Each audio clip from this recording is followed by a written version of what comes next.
Muito boa tarde, neste 6 de setembro de 2021, segunda-feira, véspera de feriado, data importante, feriado nacional. Nós voltamos com o nosso programa Trabalhador em Foco, do Departamento Jurídico da FEMERGS, na companhia dos doutores Emerson e da doutora Ariane. E acho que sempre é importante a gente trazer um assunto do dia, né?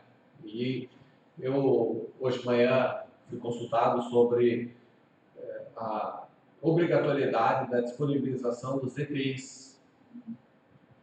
A gente sabe que muitas vezes o servidor recebe os EPIs e não recebe na quantidade e na qualidade necessária para a eliminação do risco.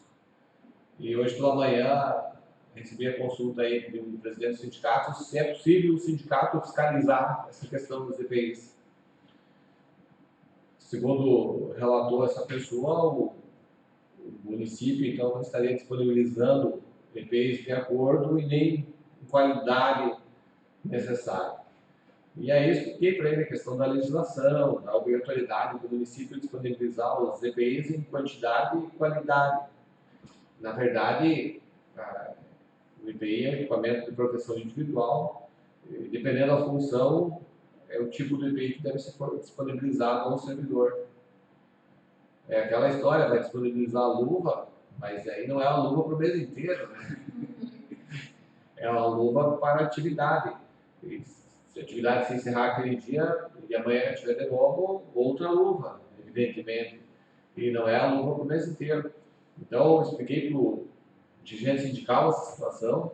Isso é uma garantia que vem desde a Constituição, né, lá no artigo 7, quando ele trata da questão da proteção ao trabalhador, e aí passa pela legislação infraconstitucional, CLT e outras, até chegar na legislação municipal. Normalmente os municípios todos têm uma legislação que regula a questão condicional de salubridade, periculosidade, e que está pensado ou está linkado então com a questão das NRs, né? As NRs têm a previsão dos equipamentos de proteção. Então eu queria propor para vocês que nós conversássemos essa questão dos EPIs. Acho que é importante nós esclarecer o nosso sindicato sobre isso. Em primeiro lugar, é importante, quando forem entregar os equipamentos, que eles têm que entregar uma ficha para ser assinada, é verificar a quantidade, a data de validade, se está sendo de fato. Outra questão importante é essa validade do realmente verificar, abrir, ver se tem a quantidade exatamente que está sendo fornecida, se o prazo de validade não expirou, tem tudo isso para proteger o trabalhador.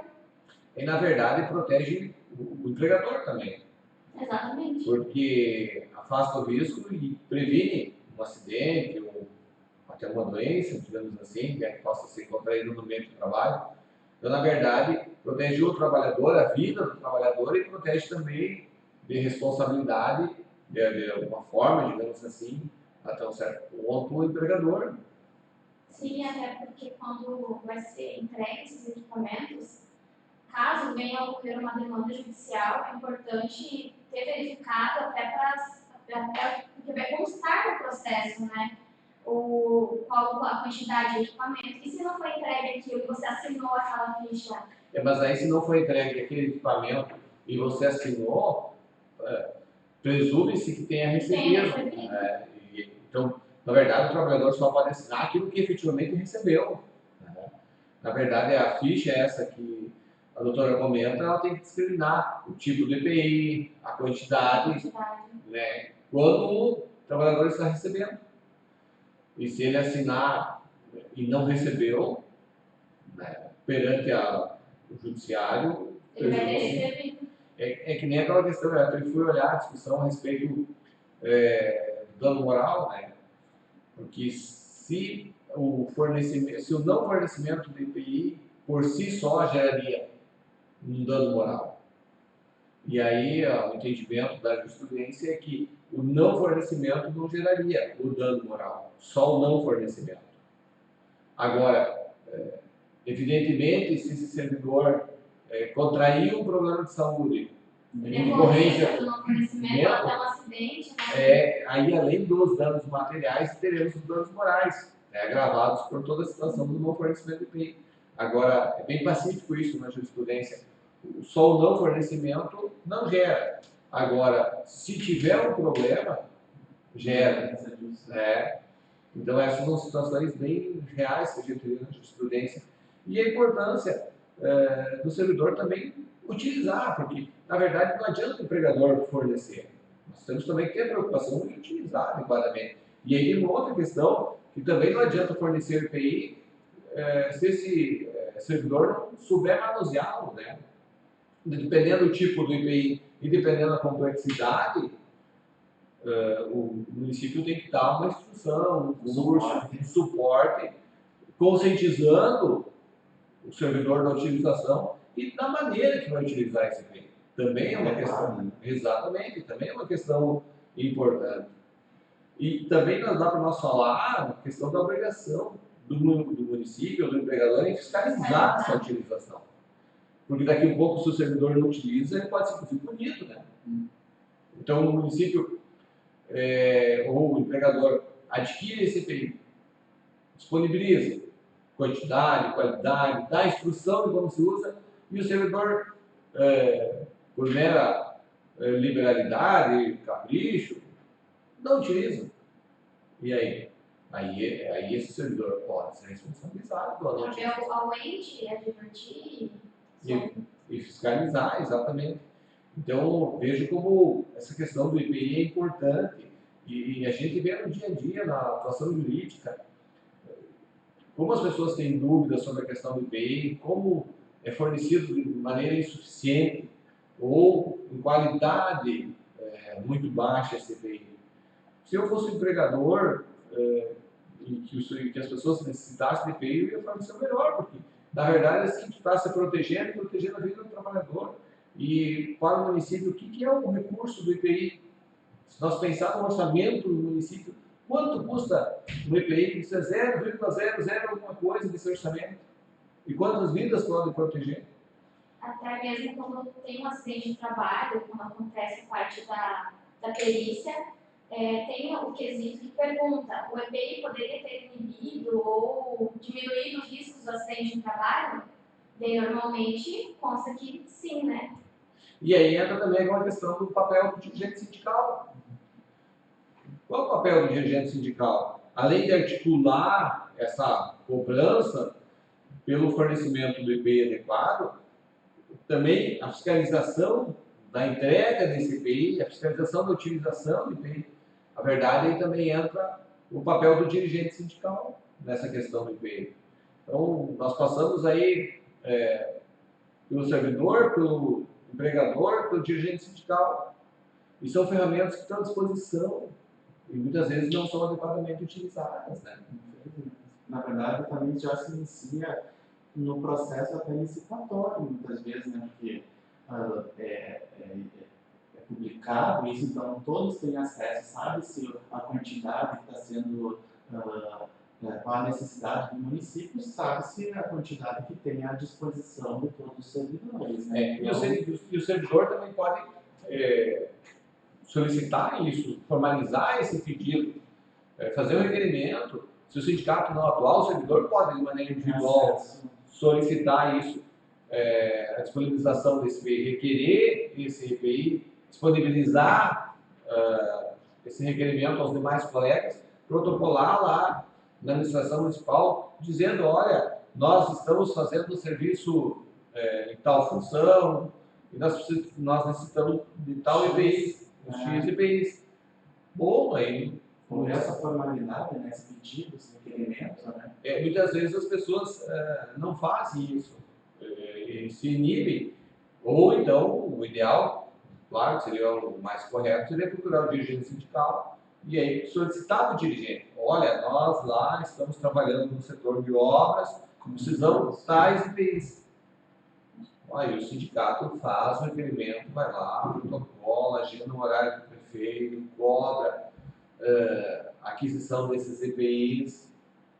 Isso é muito importante. E eu acho que os municípios até fornecem, assim, de maneira geral, Mas a grande questão é fornecer em quantidade e qualidade suficiente. Às vezes fornece aí um par de luva para meio ano, né? Sabe? Nós tivemos uma ação aqui que eu lembro que a servidora disse por pedido, uma perícia judicial, registrada, que ela lavava luva. E usava o verso. E ainda usava no avesso. Sim. Isso é um absurdo. Está lá registrado no processo. E aí, o município esse, então, foi condenado a disponibilizar em quantidade suficiente. É um absurdo pensar que uma luva descartável tem que ser lavada. E aí que eu me refiro, quanto custa o IPI no contexto do município?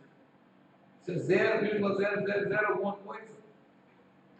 Então, na verdade, às vezes a disponibilização insuficiente não é nem uma questão financeira, é por um desleixo. E agora, na realidade que vivenciamos da pandemia, álcool em gel, máscara se tornaram equipamentos necessários também, que devem ser fornecidos. E claro, com certeza, correto, doutora, mas também a questão do protetor solar, que já está reconhecido como um equipamento, na verdade, um produto de proteção para aqueles trabalhadores que estão expostos a uma jornada, né, expressiva do sol, né? E aí, EPI hoje, o protetor solar já é considerado um produto de proteção ao trabalhador, se enquadra dentro dos EPIs. E eu vejo assim que o município é muito pouco para o município gastar para ter uma proteção. E claro que se tu tem equipamento, tu trabalha mais satisfeito, mais contente, teu trabalho rende mais. Acho que isso também tem que passar pela mentalidade dos prefeitos. Exatamente. Queria trazer uma notícia que foge um pouquinho do nosso assunto, que eu vi ontem, na verdade, que é com relação a um professor que recebia dedicação exclusiva. Isso é interessante. E que exercia uma função em uma outra entidade privada. Então, foi reconhecido pela STJ, né, a improbidade administrativa. Por mais que no processo administrativo disciplinar ele tenha devolvido esses valores, essa gratificação, entendeu-se que pelo fato do dono ele ter ciência de que ele estava recebendo essa gratificação, não estava desempenhando a carga horária, e por mais que tenha sido, não houvesse nenhum prejuízo, porque houve a devolução parcelada desses valores, pelo fato da... Pela intenção, pelo conhecimento. Pelo fato de ter descumprido um princípio. Na verdade, só para nós entender, então, ele havia uma condição de jornada exclusiva, de trabalho, de dedicação exclusiva. Ele é um professor de uma universidade, do Instituto, no estado do Nordeste, e ele recebia essa gratificação. Para dedicação exclusiva. Exato, para essa instituição. E ele trabalhava cumulativamente no mesmo período numa instituição privada. Não estava sendo exclusivo. Na verdade, não tem argumento. Ganha para ter titulação exclusiva. Por mais que o valor não houvesse um prejuízo em razão de ter vindo a devolução desse valor, entendeu-se pelo fato de que ele tenha... Na verdade, não houve prejuízo depois que foi constatado, porque até então ele estava recebido, né? Houve um procedimento, por mais que nesse procedimento tenha sido acordado a devolução desses valores, foi ajuizada essa ação. Provavelmente uma ação civil pública, né? O Ministério Público Federal ajuizou uma ação em razão disso, que eu achei interessante. Muitas vezes não é o fato de que haja um prejuízo financeiro para o erário público para que haja uma punição.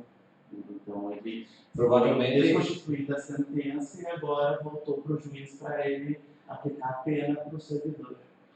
Ainda não tem desvinde ainda do final, que sim foi publicado. Então, essa é a decisão do tribunal.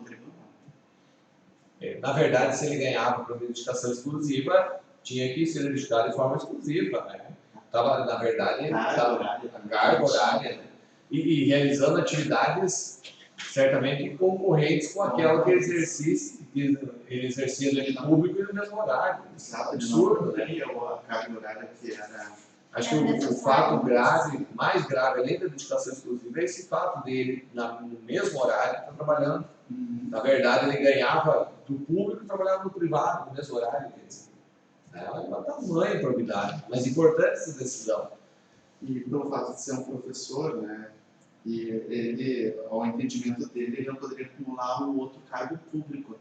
Então, foi uma tese levantada por ele com relação para justificar. Mas na verdade não poderia no cargo público, mas aí se tratava de trabalho no mesmo horário. Então ele exercendo a mesma função. Ele deixava de trabalhar no público, naquele horário que estava ganhando, para trabalhar no colégio particular. Iniciativa privada.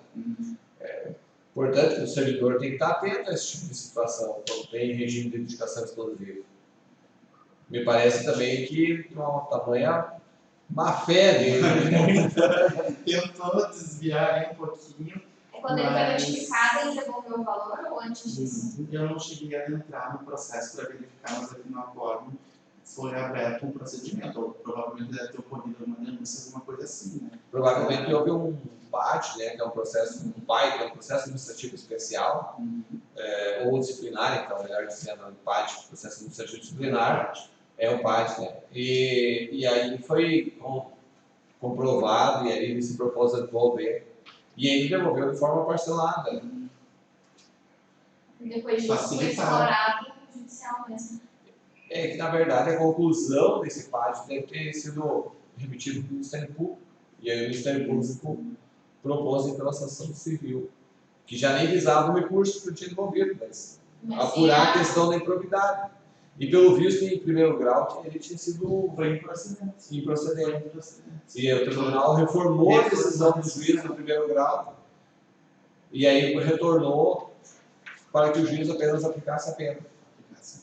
Eles reconheceram o ato de improbidade administrativa e simplesmente devolveram para que o juiz aplicasse a pena. Depois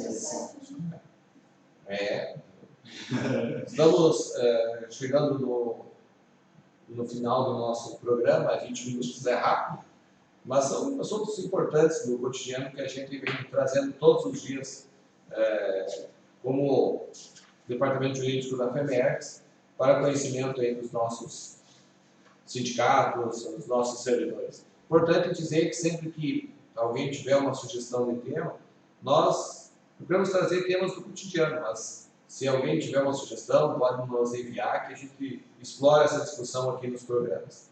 Muito obrigado e até na quarta-feira. Amanhã, no feriado, não teremos programa. Bom feriado a todos.